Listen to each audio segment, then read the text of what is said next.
जैसा कि आप लोग जानते ही हैं कि अगले साल 2024 में लोकसभा का चुनाव होने वाला है, इसलिए प्रधानमंत्री नरेंद्र मोदी के लिए साल 2023 का बजट आखिरी बड़ा बजट है। इस साल 9 राज्यों का चुनाव होने वाला है, जो तय करेगा कि 2024 में सत्ता कौन संभालेगा। क्या नरेंद्र मोदी वापस सत्ता संभालेंगे या मामला पलट भी सकता है। इसलिए साल 2023 के बजट को लेकर सबकी नजरें गड़ी हुई है। भारत के अलावा किसी और देश में बजट के लिए लोगों में उत्सुकता बहुत कम होती है। अगर आपको पता होगा तो साल 2014 में कहा गया था कि 2019 में किए गए सारे वादे पूरे हो जाएंगे।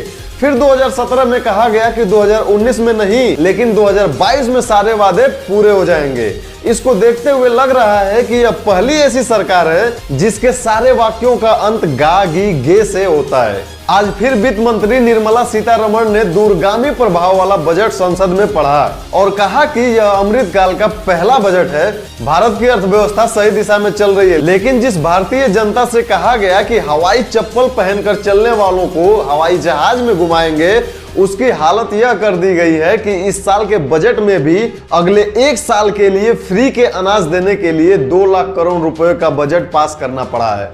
प्रश्न यह है कि भारत की यह कैसी जनता है जो यात्रा करने के लिए हवाई जहाज से घूमती है और फ्री के अनाज के लिए सरकारी राशन की दुकान के सामने कतार में लग जाती है। जिस जनता को हवाई जहाज के सपने दिखाए गए, उस जनता की हवाई जहाज तो बिक गई, बस उसके हाथ में चप्पलें रह गई। एक खास बात यह है कि एक तरफ भारतीय बैंकों का अडानी पर 80,000 करोड़ रुपयों का कर्ज बताया जा रहा है और वहीं दूसरी तरफ जनता को अनाज के लाइनों में लगने के लिए मास्टर स्ट्रोक की तरफ बताया जा रहा है।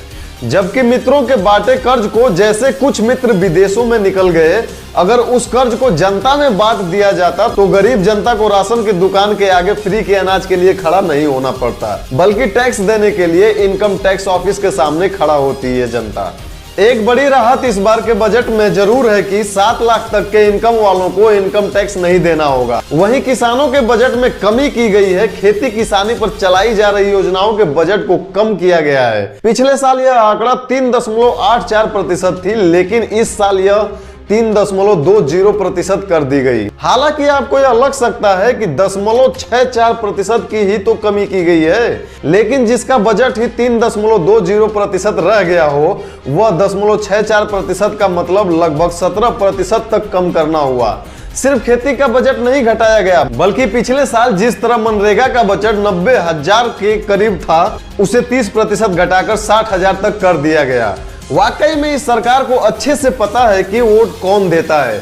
अगर मनरेगा का बजट बढ़ाकर मजदूरों किसानों को मजबूत किया जाए जिससे उनकी आमदनी बढ़ेगी, तो इसके लिए वह मोदी को उतना क्रेडिट नहीं देंगे। लेकिन उन्हें फ्री का अनाज दिया जाए और झोले पर एक मुस्कुराते हुए चेहरे का फोटो लगा दिया जाए तो वोट में बदल सकती है। यही वजह है कि ऐसी योजनाओं पर सरकार ने ज्यादा खर्चा किया जो सीधे उनके हाथ में पहुंचती है, और इसी के चलते उन योजनाओं के बजट को कम किया गया है, जिससे किसानों मजदूरों को मजबूती मिलती है। यह एक बड़ा अंतर है जिसे समझने की जरूरत है। गवर्नमेंट चाहती तो मनरेगा जैसी योजनाओं को और लाकर मजदूर और किसानों की आय को बढ़ा सकती थी और गरीबों को अनाज के लिए कतार में नहीं लगना पड़ता, लेकिन इससे प्रधानमंत्री की वाहवाही तो नहीं होती। इसलिए गवर्नमेंट ने दूसरा विकल्प चुना, क्योंकि वोट मजबूत हाथों से नहीं मिलता, वोट मदद के लिए फैलाए गए हाथों से ज्यादा मिलता है। इसलिए गवर्नमेंट ने आपके हाथ फैलाए हुए रहने के लिए दूसरे विकल्प को चुना। यह जो सारी बातें मैं कह रहा हूँ, इसे ऐसे ही नहीं कह रहा हूँ, बल्कि तथ्यों के आधार पर कह रहा हूँ। जैसे भारत में सालाना प्रति व्यक्ति आय 26,049 रुपए हुआ करती थी। यह वह समय था जब कांग्रेस सरकार में आई हुई थी। इसके बाद कांग्रेस सरकार में 2014 तक रही और साल 2014 में भारत की प्रति व्यक्ति आय लगभग 90,000 थी।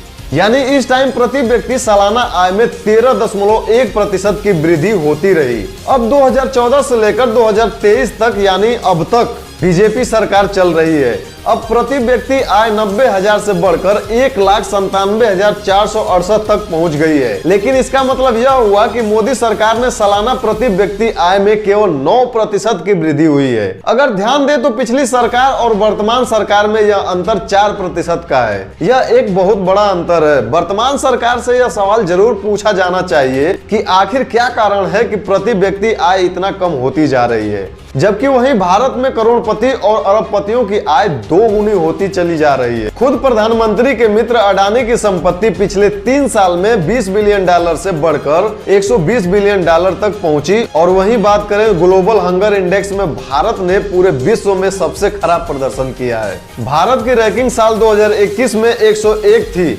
उससे भी नीचे जाकर 121 देशों में से 107वें नंबर पर आ गई है। क्या कोई कह सकता है कि यह उस देश की भुखमरी के आंकड़े हैं जिसका एक व्यक्ति अमीरों की सूची में दूसरे नंबर पर पहुंच चुका है? यह कहीं न कहीं दिखाता है कि अडानी और उद्योगपतियों का विकास भारत का विकास नहीं है। एक समाजवादी लक्ष्यों को प्राप्त करने की इच्छा रखने वाली सरकार को अपने जनता की बुनियादी चीजों के लिए मदद जरूर करनी चाहिए। मुफ्त राशन ही नहीं, मुफ्त शिक्षा और हेल्थ का भी अधिकार है।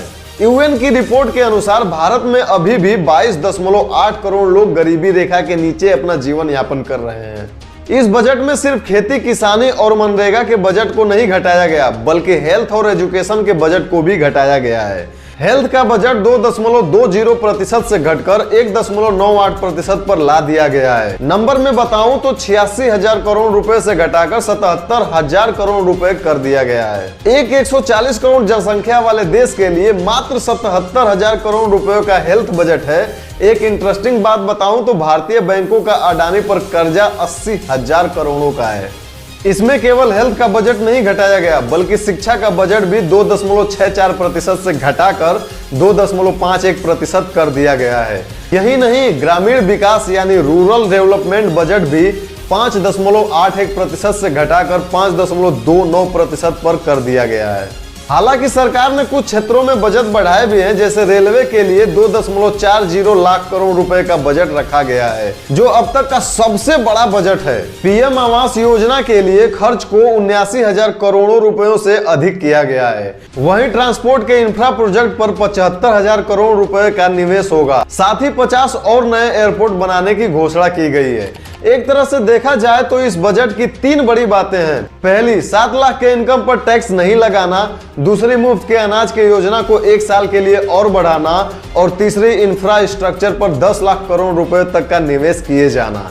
यानी गौर से देखें तो इनकम टैक्स, मुफ्त राशन, इंफ्रास्ट्रक्चर और रेलवे को छोड़ दें तो यह बजट महंगाई से लेकर बेरोजगारी पर किसी तरह की बात नहीं करती। इससे पहले मेक इन इंडिया से लेकर स्मार्ट सिटी, ब्लैक मनी, स्वच्छ भारत अभियान और गंगा सफाई की बात कही जाती थी और ऐसा महसूस होता था कि जैसे गवर्नमेंट उससे आगे बढ़ चुकी है। अब इन बिंदुओं पर बीजेपी या खुद नरेंद्र मोदी बात करते हुए नजर नहीं आते। एक और बड़ी बात, प्रधानमंत्री लाल किले से लेकर संसद भवन और चुनावी रैलियों में किसानों की आय दोगुनी करने की बात हमेशा किया करते थे और इसके लिए डेडलाइन रखे थे 2022। लेकिन 2022 खत्म हो गया है और 2022 के बाद यह पहला बजट है, परंतु इसमें कहीं दूर दूर तक किसानों की आय की दोगुनी करने की बात नहीं की गई है। दोस्तों, आम जनता के लिए इसमें कुछ खास नहीं है, यह बात सत्य है। जो मुफ्त 5-10 किलो अनाज के अलावा उसे कुछ नहीं देता, यह एक ऐसा बजट है। जिस तरह हेल्थ का बजट बढ़ाने की जगह घटा दिया गया, एजुकेशन का बजट घटा दिया गया, मनरेगा का बजट घटा दिया गया, साथ साथ रूरल डेवलपमेंट का बजट घटा दिया गया, कृषि का बजट घटा दिया गया, जिसे देखने के बाद यह कहा जा सकता है कि यह बजट चुनाव को देखते हुए बनाया गया है, जिसमें फ्री के अनाज और टैक्स घटाने के प्रावधान लाए गए हैं। लेकिन यह नहीं कहा जा सकता है कि यह बजट गरीब केंद्रित है। इस बजट में पर्यटन को लेकर भी बड़ी घोषणा की गई है कि देश भर में 50 पर्यटन स्थलों की पहचान की जाएगी और उन्हें अंतर्राष्ट्रीय पर्यटक के लिए विकसित किया जाएगा। अब ये होगा कि नहीं, इसे तो खुद सरकार जानती है। लेकिन साल 2014 के बजट में स्मार्ट सिटी के लिए 7600 करोड़ रुपयों का बजट प्रस्तावित किया गया था। लेकिन 2014 से लेकर 2023 आ गया, मतलब 9 साल बीत गए।